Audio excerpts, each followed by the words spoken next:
welcome to Tech Positive. Charlie Dino here, your host. Looking forward to our topic today.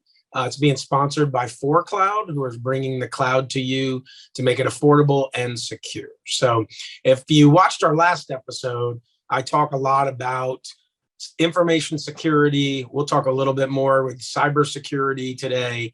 It's a great topic. We talk a lot about in our previous episode, which we'll get into today, the fact that there is a lot of opportunity out there for those that need it. I think they think they're secure from a cybersecurity perspective and the like. There's a lot of opportunity to do better there. So my guest today is Ismael Navarro from Countervail. He's the founder and CEO. Ismael, nice to have you.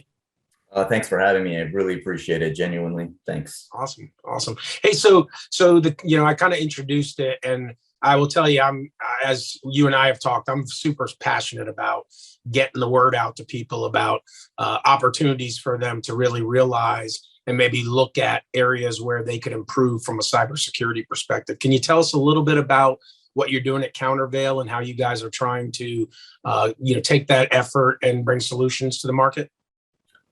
A lot of it right now is heavily focused on the service. We do have 2 product offerings, but a lot of it is focused on just, surfacing some of that information to these organizations that they're interested, but they don't know how to get, mature. And when I say maturity, they don't know how to, scale their cybersecurity, whatever that means to those specific organizations. So just trying to bring awareness. And then if we can, through some of those services, help these companies scale as much as they can with what they can do. So that's the primary focus right now. And then, the products are our secondary kind of offering.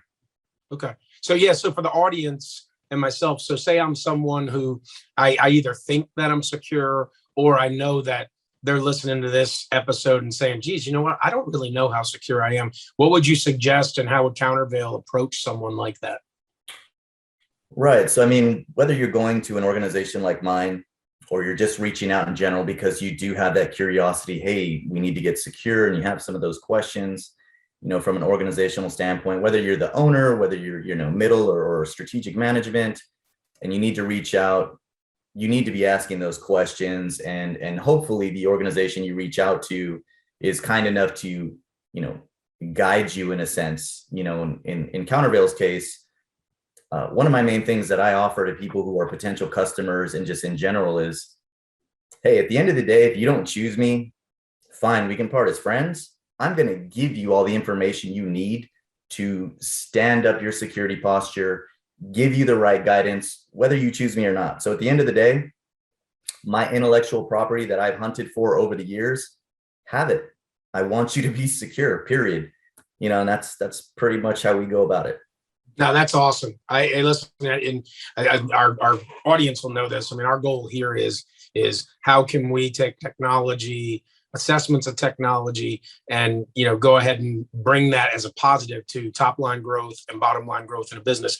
And I know I'll echo this to you. We've told the audience this in the past: is you have a breach or something happens from a cyber defense perspective, there's nothing more that could hurt your top line and bottom line from my perspective. So just for the audience though, so what would you look at? Would you suggest they look at if you guys were to come in? Because I appreciate what you said. You're passionate, which I appreciate. You want people to be secure, but what are some of the high level areas you guys would come in and look at for someone that maybe was looking for help to ensure that they do have the right cyber defense?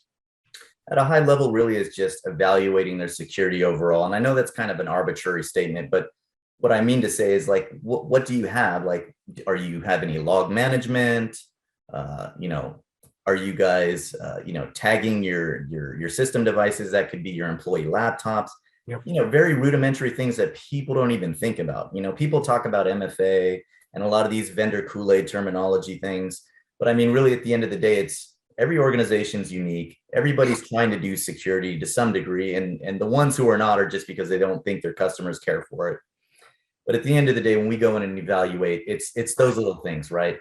How is that specific unique organization doing security? Whether they're tagging, whether they're on Mac OS, Windows OS, whether they work in the cloud, whether they don't work in the cloud, whether they, use multiple VPN systems. So it's a very broad range of evaluation. Yeah. You know, so you take the, you know, I've heard the saying, you know, eat the elephant one bite at a time for many organizations, and that's pretty much what we do. We start Yep. out very small. We centralize to their most critical information, the most critical assets. We centralize there, and then we work outwards.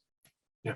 So you brought up a good one. So that's where I was going. So, I mean, from my perspective, and I want to hear what your take is on it. I mean, if I were to advise people and they take anything from this, you mentioned one of them, like if you don't have multi-factor authentication MFA, you need to look into it. Like I think about vulnerability scanning. Do they have that? Is there anything else you can think of that are the simple things that they could look into without having to get someone in and then go to the next step? Like I think about those as a few that I off the top of my head would be very helpful for someone to ensure they have in their organization, or they have somebody doing it for them.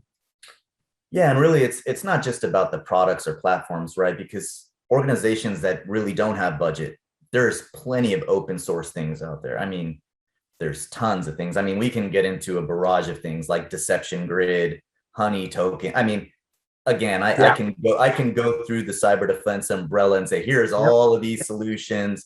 And that's when you start talking about cyber defense in-depth program, right? Where you're starting to layer your security. But I mean, initially, to circle back to your original question, is when an organization doesn't have anything, they're not logging, they're not monitoring anything, they don't even have an analyst, you know, they don't have just the basics. I mean, that's where you want to start out. I mean, because at the end of the day, if your 1 + 1 doesn't equal 2, you know, there's a problem. So it's really getting down to the rudimentary basics and providing these organizations who have no idea that kind of information and just, hey, I can guide you as much as I can. And that's pretty much what we want to do.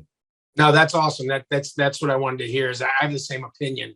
Is that it doesn't have to be expensive for you to start off and take steps to making yourself secure from a cyber and information security perspective. So totally agree. And I hope people are listening to that, because I think when people think information security, the first thing when I talk to anybody outside of the circle that knows these things as you do and I do, is the first thing they think is it's expensive or it's going to slow down how they do business. And I would say there's nothing further from the truth with the newest technologies. I mean, there's very generic things too. And you know, someone in the cyber defense industry might laugh at me when I say these things, but there's companies out there that, you know, they're not aware of these open source tools like LastPass that create very complex passwords for you. They're not aware of, you know, cybersecurity awareness month and having that, or, you know, hey, don't click on every link that gets sent to you. You know, some of those very basic things, people just, you know, people have clickbait habit, and you know that can simply ruin your organization if you just,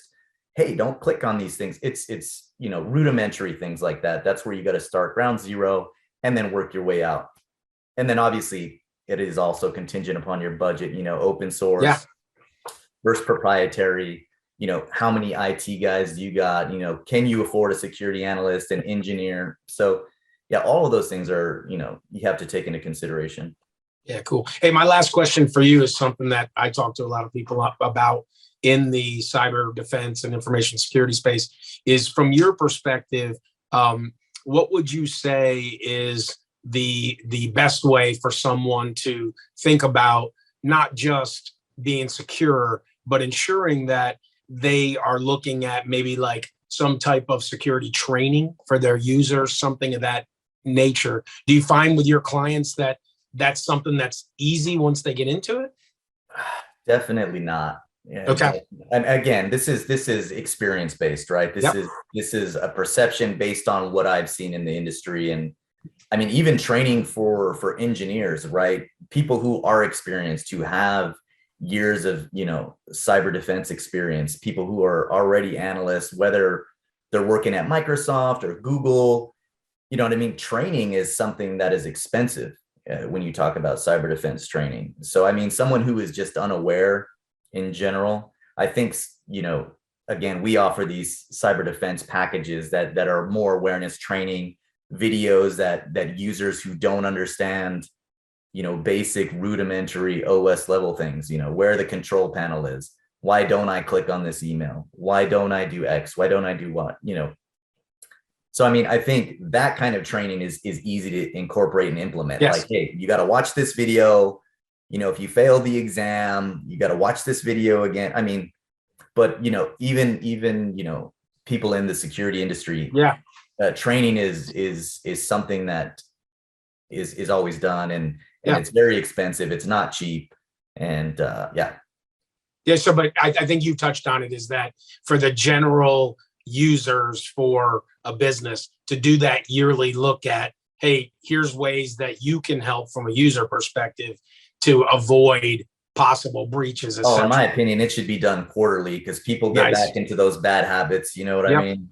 Yep. Absolutely. Just general human behavior, right? So Yeah, and this builds off that. So I would say, and I just want your opinion on it quickly, is that it feels like for most people that are entrepreneurs and really haven't looked at or think they're secure, is that there's always seems like a consequence has to happen for them to realize that things are out there.